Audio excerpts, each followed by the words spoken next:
Coupe du Monde 2022, le Sénégal donc l'Équateur et file en 8e. Bonjour et bienvenue à tous sur Camé Info 1, la meilleure chaîne d'information et d'actualité au Cameroun.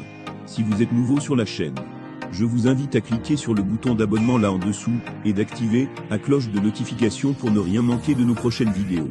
Et surtout n'hésitez pas à laisser vos avis en commentaire à la fin de cette vidéo. Le Sénégal a validé son billet pour les 8e de finale de la Coupe du Monde en battant l'Équateur 2,1 ce mardi.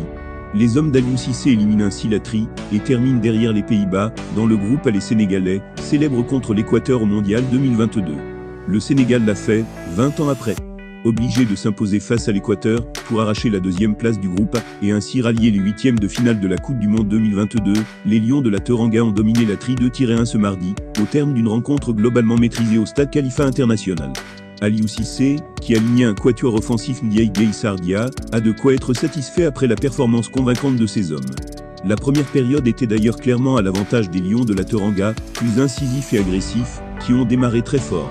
Alors qu'ils se trouvaient en position idéale, Gueye 3e puis Dia 8e ont loupé le cadre équatorien.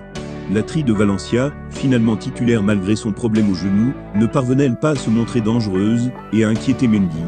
La lumière est finalement venue d'un ancien de la Ligue 1, en la personne d'Ismaïla Sarr. L'attaquant de Watford, déjà tout proche de l'ouverture du score, a pris ses responsabilités en ouvrant le score sur un penalty qu'il est lui-même allé chercher en poussant un capier à la fausse 0-1. Koulibaly a éteint les espoirs équatoriens. Sommé de réagir face à la prestation insipide de ses joueurs, Gustavo Alfaro, le sélectionneur de l'Équateur, injectait du sang neuf à la pause en remplaçant Gruezo et Franco par Cifuentes et Sarmiento.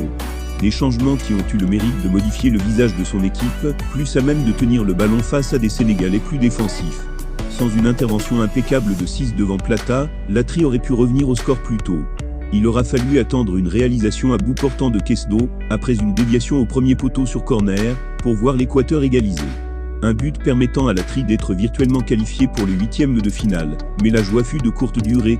Après un ballon mal renvoyé par Valencia sur un coup franc excentré botté par Gueye, Koulibaly crucifiait Galindé d'un joli geste d'attaquant 1-2, hormis une tentative de Plata captée par Mendy, l'Équateur aura trop peu porté le danger dans la surface de Mendy, pour espérer conserver la deuxième place du groupe A avec un poil plus de précision. Dia aurait même pu alourdir le score. Le Sénégal, qui sera privé de Gueye, averti à la 66e minute, en 8e, termine donc 2e du groupe A derrière les Pays-Bas. Là, nous sommes au terme de la vidéo. Surtout n'oubliez pas de vous abonner et de cliquer sur la cloche de notification pour recevoir le top des informations et actualités au Cameroun.